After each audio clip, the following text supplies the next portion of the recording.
here on Bookmark. I'm Doug Keck with our special guest, Msgr. James Kolp, and I'm talking to him about his new book, Chaplain and a Half, Father Brengartner's Life from Those Who Knew Him. He also put this together with another deacon. Great to see you, Msgr. Well, good to see you, Doug. Congratulations on your 90th birthday and 65 years as a priest, right? Thank you, you're right. Mm-hmm. That's really good. Mm-hmm. And you've got a connection with us here at EWTN because you grew up in Canton.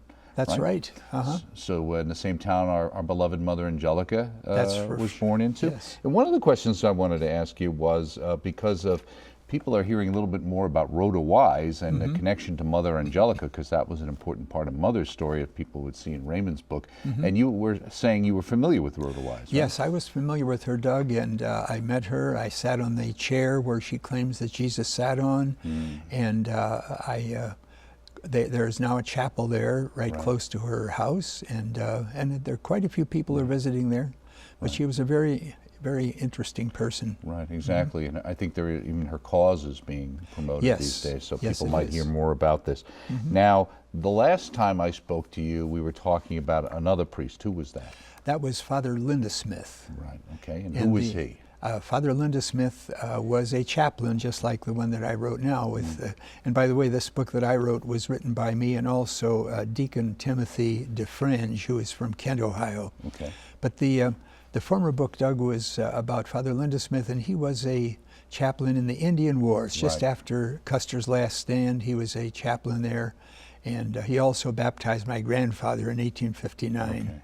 So a very interesting person. Right, that was an interesting story. Now this is about another chaplain, this one kind of who spans the time basically between World War II and Vietnam, right? Basically. And now you actually knew him, right? Yes, I did. Actually, I met him. I was a counselor at a camp near Youngstown, Father Kane Camp, and in 1943, and Father Robert Brengartner, he stopped out. He was just a newly ordained priest, and I happened to be the bugler at the camp. So he was interested in learning how to play the bugle, so asked me to give him a few pointers. How did you learn how to play the bugle? Well, that's a good question. My mother was a musician, and so I'm not sure just how many instructions I had in it, but I did play the bugle quite a bit in those years. And that would have been like even in the 40s, right? Yes, you're right. So were you the boogie-woogie bugle boy of Camp Kane here? Or? Of that camp, yes. You could have been. Yeah. And that's where you met him. And then later on, I know it says here in the book where at the beginning with the auxiliary bishop writes the foreword, Neil J. Yes, he's my brother's nephew, Bishop Neil Buchan. Buchan wrote this. He said that he was involved with you. He was a longtime friend, and he was involved in your priest support group. Let me just, what was that? Well, we had, after Father Brengartner, as I say, he was in World War II, and then he was a chaplain in Korea and also in Vietnam. And so after he retired from the service, he became pastor in Kent, Ohio for a while. And then after that, he retired. And so when we were in the same support group, so I said to him, I said, Bob, if you're interested in a place to retire to, I said, you're welcome to come to Massillon, where I was pastor. I thought he'd probably go to San Diego or somewhere like that because he was so well known. Because of his military background, oh, yes. and he was stationed there at one time. Yeah, right? So he was with us 17 years in Massillon, Ohio, and just took part in the parish. He was also chaplain at a Indian River School, which was a prison for men, and just a very impressive person. But of course, the outstanding thing in his life, as you may know, having read the book, was when he was chaplain at Bethesda Hospital, the Naval Hospital there. He was at a seminar in Georgetown University one afternoon, and the news came over that President Kennedy had been assassinated. So immediately he went back to the hospital, and when he got there, the Admiral asked him to meet Jackie and meet the family because they were bringing the body there for an autopsy. So he went to the car, led Jackie out of the car. She was still blood-stained on her clothes. You describe it here in page 28. Right, and then they went to the hospital, and he gave Jackie a rosary. They went into the chapel, and they spent 3 hours in the chapel, Jackie, Bobby, and Ethel, and himself. Right. Yeah, he said, and you have here, my most vivid memory of that came when I went out to meet the ambulance, and as you described, He also talks a little bit, obviously that's the serious part and the part that touches hearts. There's also this whole part which we've heard a little bit about, the whole power struggle that took place, between the quote-unquote Irish mafia, Yes. over the body and things like Yeah, that. He also saw some of that happening as well, right? Exactly, yeah. Right, he had that. Now he had also, prior to that, because there's a lot of connections there, because he had been stationed at Guantanamo Naval Base too, That's right? right. Right, and of course we had the Cuban Missile Crisis tied into President Kennedy as well, for those of us old enough to remember those days. That's right. So he already had that. And since you jumped all the way to that part of his life, there was you mentioned a woman by the name of Elizabeth Key of West Virginia. Who was she? She was a representative in Congress from West Virginia and joined the Catholic Church and used to sort of be the sacristan at the Naval Hospital there, and she became a very close friend of Father Brengartner. And after the President Kennedy was assassinated, Father Brengartner had written quite a beautiful piece about the president, so she spoke to the Congress about that and then had it placed in the congressional record. But she was a very good friend. Okay. Now, it was interesting, too, going back right to the North Coast, Ohio roots you talk about here, that the ancestors of Father Robert Earl Brengartner can be traced to Baden, Germany. And I point that out because that's apparently where the Keck family is from. Oh, what do you know? Well. So you never know. You just never know back there. Right. Now, you also said during his formative years, Robert realized his two great loves, the priesthood and the Navy. Let me ask you, Canton, Ohio isn't exactly in the ocean, it's not on the coast. Why the Navy? Do you know why? Well, he actually lived in near Cleveland, in the Lakewood area, Okay, and so he was very close to the water there, and so he just seemed to like the water and felt that he was maybe join the Navy someday. And then he began to serve Mass. And once he began to serve Mass, then he decided he wanted to be a priest. So that sort of changed his mind a bit. Now, he was ordained in February 42, obviously. That's only basically 2 months after Pearl Harbor, 2 or 3 months after Pearl Harbor, effectively. And they said usually ordination was held up because of the war, things were moved ahead. But he wasn't sent to the military, he wasn't a chaplain, he was basically sent to a parish, right? That's right. He was sent to a small parish in Louisville, Ohio, and he noticed, of course, the war was on, and he noticed that one by one the men were sort of disappearing from the premises, and so he just felt that he was called to be a chaplain. So he went to see the bishop, and he asked if he could be a chaplain. So the bishop said, well, how many years have you been ordained? He said, 2 years. And then the bishop checked with his assistant there and said, how many years do you have to be a priest before you become a chaplain? And the person said, 3 years, Bishop. And then Father Brengartner said, well, Father Meade was a classmate of mine. He was only ordained 2 years. And so the Bishop of Youngstown, he said, if they can do it in Cleveland, we can do it in Youngstown. Right. So he left him go. Right, and that's another part, because you mentioned here in the book that on May 15, 1943, something happened that impacted what you just talked about, which was the creation of the Diocese of Youngstown, because you were originally he was a priest of the Diocese of Cleveland. That's right. Now, were you ordained in Cleveland as well, or were you done in Youngstown? I began at seminary as a seminarian in Cleveland, but while I was in the seminary, that's when the Diocese of Youngstown, Ohio was established. Now, you say Father Brengartner had to undergo basic training, like anybody else, when he enlisted in the U.S. Navy in '43, after which he attended chaplain school at William and Mary in Williamsburg, Virginia. What is chaplain school like? Do you know? Did he talk about that? They have a special program for those who are to become chaplains, and it lasts for some months. And so he went into that, and then he was sent to Pearl Harbor. Of course, it was after the bombing. But he was in Pearl Harbor and worked a lot in the submarine base there in Pearl Harbor. Right. Actually, it says here, Father Brengartner's naval records show he was transferred to the submarine base at Pearl Harbor, Hawaii on May 3rd, 45, which was 5 days before VE Day, when Germany surrendered to the Allies. So, and that would have been before the Japanese actually surrendered. Yes. Later in August of that year. Now, he himself, so he never saw action in World War II. Not in World War II, right. no, but he certainly did in Korea. For example, there was a wounded American soldier, and the Chinese announced over the loudspeaker that there was a wounded man there, and so he and three GIs went right into the area, and they rescued this right, gentleman. and that's recounted in the book, Yeah. that particular story about his situation. And also the thing, there's a nice picture, actually. We talked about Father Kane's camp, which you have a picture of as well. Obviously, he was recalled for active duty during Korea. And there's also the story here. He spent some 8 months in the Mediterranean visiting various ports of call. During this mission, Father Brengartner gave instructions to 11 Marines and was able to bring them to St. Peter's Basilica in Rome for baptism. And there's actually a picture on page 19 here showing him standing next to Pope Pius XII, right? Okay. Yes. And shortly after midnight, 11 converts and about 350 other American soldier sailors took part in an audience with the Pope in the Papal Audience Hall. And then basically he was assigned to Marine units, right, in the 50s, right? In the 50s, right. Now, what's interesting too, here's another picture here. Is that actually a picture of him, or is that just a? That is he. Okay, that so is this he, picture of him on right on the page front 20, lines. where he he's used actually to drive his Jeep out pretty close to the front and have mass on the hood of the Jeep for the soldiers. right. Yeah. Yeah, here, and as well as I'm sure he gave a lot of battlefield absolutions as well to many people, right?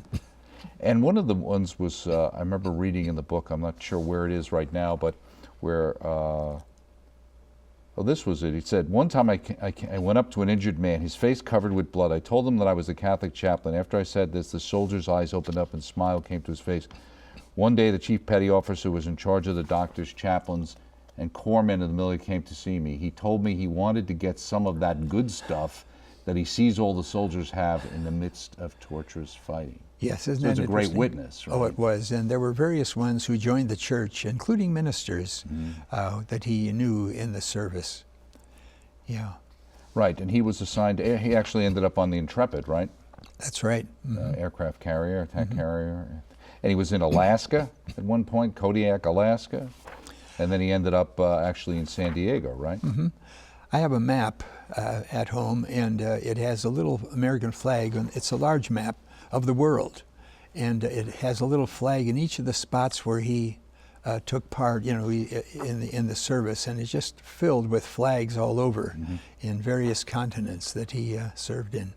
Now, he's got an interesting life, an interesting story. You have an interesting life and an interesting story, but what made you feel compelled to put this down into book form? I mean, what is it about his life that you think it's important for people, let alone Catholics, to know about?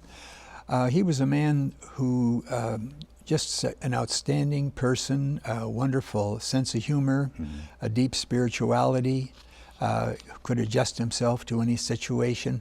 I want to tell you one little incident. After he was in World War II, he helped out in a parish in Girard, Ohio, and he knew the pastor very well.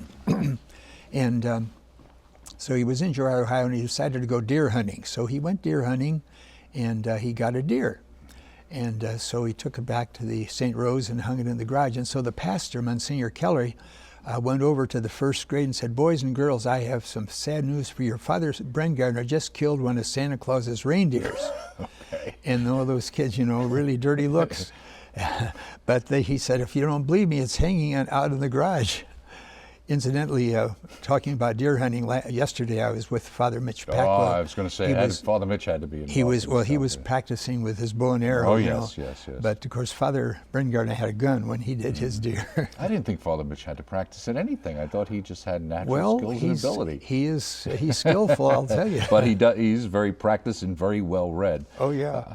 So in your own personal time with him, and he spent time in Vietnam, you talk about Catholic priest. There's a picture of him with some sisters on page 34 with the idea that he expressed concern for the Vietnamese priests and nuns whom we met there who probably are no longer alive. They told us that when we left, they probably would have their heads cut off, and I believe it after all the stories we heard about the atrocities over there. It's sad we couldn't have ensured their freedom. So, yes. You know, a lot of people suffered, obviously, after that. There's another picture with him with a priest. Let me just ask you before we go, what was the thing about him that impacted you the most in your priesthood? I think that to me he was just an outstanding person to imitate in every respect. And so I felt that there was so much that I knew about him that I wanted it to be put into book form. And as I say, Deacon Tim DeFrange from Kent worked with me since he knew him in Kent, Ohio. And so the two of us together, we got the material, and we just felt that it was a story that needed to be told to everyone. Well, it's an interesting story told by an interesting author. Thank you, Monsignor James Kolp. you. Always a pleasure to have you stop Thank by. you. Chaplain and a Half, Father Brengartner's life from those who knew him. Here at the Catholic Marketing Network, Gary Zimak has stopped by. Hey, Doug. Gary, good to see you again. Good to see you. Thanks for having me on. Oh, that's okay. Faith, Hope, and Clarity, How to Know God's Will. That's your new book, published by, I believe it's Servant, right? Yeah. And so let me ask you, Gary, when do you find time to write all these books? It's you know what? It's part of my spiritual journey. When I write these books, this is what I'm living, and I grow closer to the Lord by writing these books. He gives me the projects, He gives me the time, and I benefit because I'm going through all of these things that I So write do you find about. the books that you've done are actually where you are on your journey? Oh yeah, absolutely. And I think the Lord's taking me down certain paths, so that I can share these things with other people. Now this is talking about something that people are always talking about and trying to figure out, which is really how to know God's will. Really talk about you're playing off faith, hope, and charity into faith, hope, and clarity. Right. Was this your idea for this book? Did you approach Servant? Did they ask you? I did. Okay. I did, because I'm a full-time Catholic speaker and author. I was a computer programmer. Right, I know. I had to go through this discernment process, and I thought, people probably want to know, what does God want me to do? Not just on the big decisions, but every day. God's got a plan for me. Right. Yeah. And a lot of us hear that, and we say that, and then I remember the great Father Dubé, who was one of the great spiritual directors out there, and I used to say, well, how do you find one, Father? And he said, well, that's very difficult. Yeah. I'd say, and that's one of the great things. People are they're searching, they're looking for the truth, and they're trying to figure out, how do I discern what is my will versus God's will? Right. Well, how did you do it in your life? I think there's a couple of things you can do. Number one, if I get a feeling, that could be God asking me to do something, or it could be the Lord. And I think the best way I could recommend to anybody is to get to know Christ, to get to know Him personally, so that when you hear Him speak in the silence of your heart, when you look at your circumstances, this is Jesus asking me to do this. And Doug, sometimes you just have to try things. If it's not His will, He's going to let you know, and that's what I've discovered. And did you find that too? There were things that you thought He was asking you to do in a direction, completely. And it turned out that wasn't? In the book, I tell the story. I thought I was called to the permanent diaconate. This was several years ago. It absolutely did not work at all. And I realized that, no, God wasn't calling me at the time to do that, but I swore that's what it was, but He wasn't. Right. That's interesting too. Yeah. And in the foreword, our good friend Donna Marie Cooper O'Boyle says, trying to figure out how we are to live our life so we can please God can be a very daunting endeavor.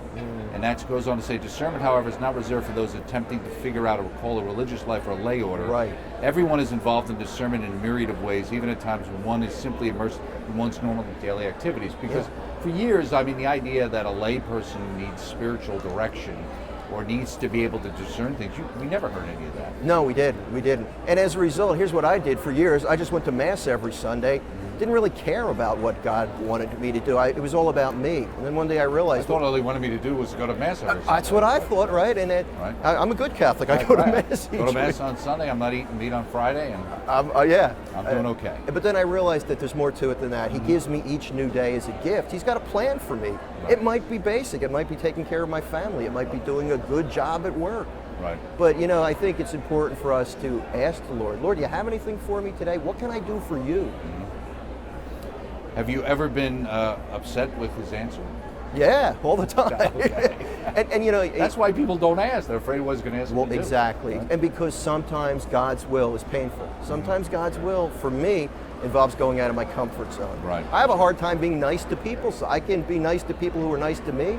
Sometimes the people that are not nice to me, that's challenging. Right. But it's God's will for me to be nice to everyone, to love everyone. No, I understand. And it's interesting because Donna Marie Cooper Boyle has been fooled. She says you're full of Christian joy, and it's contagious. It is. Because I'm attracted to people who are full of joy. I write a lot about anxiety, overcoming anxiety.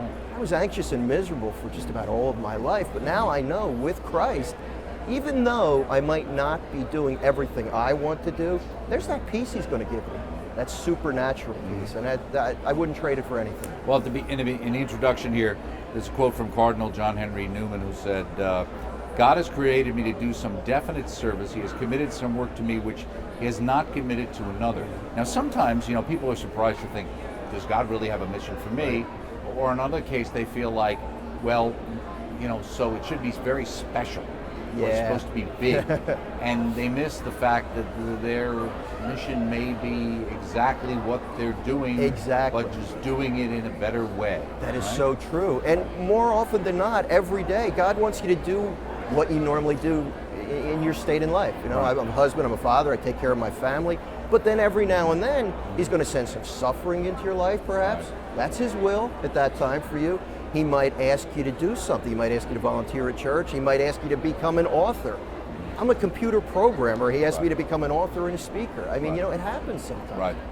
What happened in 2004 that heated up your faith from being lukewarm? Yeah, it was a major health worry because I tend to be a hypochondriac. I got some weird symptoms, went to the doctor, didn't know what was wrong with me, and I thought, if I'm dying, I better get to know the Lord. I see. Turned out they never could figure out what it was, but that really got me to know Christ, and it's been a great journey, and ever since then, I never want to go back to the way it was. Okay. Right at the beginning, decisions, you say, every day you and I are faced with many decisions. Right. Sometimes these choices are so subconscious that we don't even realize that we're making decisions.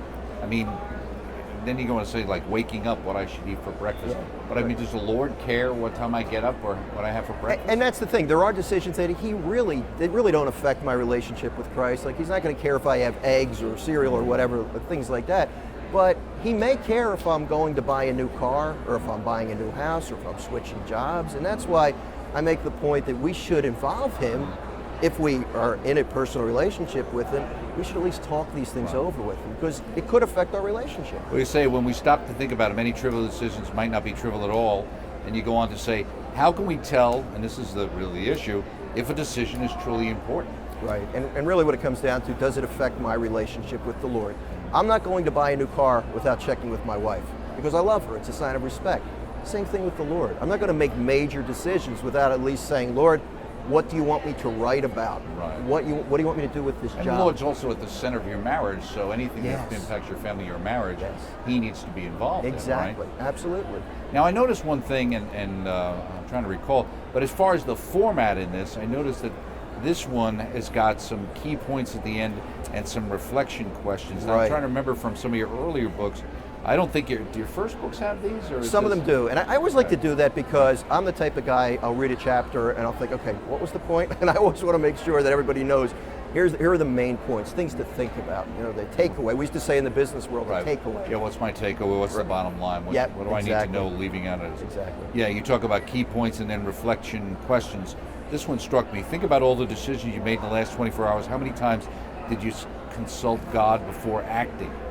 How many times should you? Does it depend on what kind of day it was? It really depends on the decision. Here, Doug, here's the thing. We want to be talking to the Lord throughout the day, and I think that's what I'm trying to get at here. Mm-hmm. We need to be in touch with him. We need to talk to the Lord. The closer we are to Jesus, the closer we know him, the more inclined we are to say, hey, Lord, what do you think about this? Give me some ideas. What do you want me to do? That's a hard thing for me to say. Lord, let me do what you want today, even if it involves suffering. It kills me to say that, Doug, but I know I have to say it. Right, exactly. And again, I think in marriage encounter they used to call it for the guys rocking the boat. Yeah. It's the fear of change or asking somebody because they might tell you something you don't want to hear. Of course. And if it happens in our earthly relationships, it's also the same thing with our Lord. Yeah. Where sometimes we talk to him and he tells us something that we can say, maybe can we think that over? Exactly. Let's think that one over. I'm not quite sure about that. In chapter 6, you talk about listening for the still small voice. Yeah. What is that? We live in a very noisy world. If we're going to hear the Lord speak, we have to make the time to hear him speak. We got to take the headphones out sometimes. We've got to turn off the TV. I mean, I'm a big EWTN fan, but sometimes I have to spend time with the Lord. Adoration is great. The daily mass, these are parts of my life. If I'm not listening, if I'm not giving him the time to speak, I'm not going to hear him. It doesn't mean he's not speaking. It means I might not be listening. Right. Well, what do you think the biggest mistake people make in trying to discern God's will? I think the two things. They either don't listen, which is one thing, or we sometimes overcomplicate it. My spiritual director has told me if God wants you to do something, he's going to tell you. It wouldn't make sense that he would want us to do something if he didn't tell us. And also, we have to follow the So teachings he's not of going his to give you a church. Bible code that you got to figure Right, out. I mean, like that- some program you've got to run to figure it out. Right, and it may take time. That's the other Right. thing. And what I found is the Lord has his own schedule. I don't particularly like that, but that's Right, the way right, he right. works. As he sometimes draws you out and he doesn't give you the answer right away, what happens? You get to know him better. Right. You get to speak to him more. And Right. that relationship grows. So And it in all a works sense, by out. revealing it in stages, it makes it easier for you to deal with that, Oh, yeah. where you might not be able to deal with it if you understood where Oh. the end result was going to take you, right? My wife and I talk about all the time, if we knew that all that he would ask of us when we went into this full-time apostolate, I don't know if we would have said yes. It was scary, but little by little, it just falls into place. For yourself, you talk about this. Where was your wife in all of this while this was going on? I mean, in the sense of her trying to discern. Between the two of you, who was more lukewarm in the beginning? Well, I would say me for sure. My wife is my rock. She has always supported me. She has such a strong faith, and she helped me through my discernment process. And when I got laid off, this is what launched my career. I got laid off in 2012. She's the one who said, maybe you need to pursue, maybe God's telling you to pursue full-time speaking and writing. And that's what we did, and praise God, we're still doing And it. again, sometimes in these situations, they're not always choices. It's a choice that's not maybe the one we'd like to make. Right. And sometimes the Lord puts us in a situation where we have to make that decision. Oh yeah, absolutely. And I needed that. I was afraid to quit my job, Right, even though I right. felt this call, because I thought, what if I'm wrong? Right. What if I'm not hearing the Lord right? And you were, I'm assuming, the breadwinner. I and you're am. responsible for your family. Oh, You're yeah. concerned, like, am I going off on this because I got an ego trip I want to Exactly. go off on, and Exactly. I'm going to do this, and God wants me to do this, aren't I? I can become important and all this thing. And you say to yourself, wait a Exactly. second, I Right. really have to think about what my priorities are. Right. And I kid around when I go out and speak. I said I asked the Lord that I'd tell them I'd like to work for him full time, but we never discussed salary. So here's what happened. Okay, you can work for me full time, but this is not the way I planned. But it's worked out better than I could have ever planned. Right, you know? right. I know that a lot of that for people who've come to work at EWTN Yeah. who really had to pull up roots or whatever and make the decision to go and Yeah. leave family and friends and do something like Yeah. that. So you got faith, hope, and clarity. Do you have any clarity on the next book you're working on? I do. I'm working on a book about a personal relationship with Jesus. Okay. So, which I think is an important topic for those of us who are Catholic, because sometimes we don't Right. realize that he wants And to be that's our kind friend. of the next stage you see in kind of. Yeah. Well, thank you so much for stopping by. My pleasure. Gary Always Zimak, great to be always here. a pleasure to see you. Thanks, Doug. God bless. You too.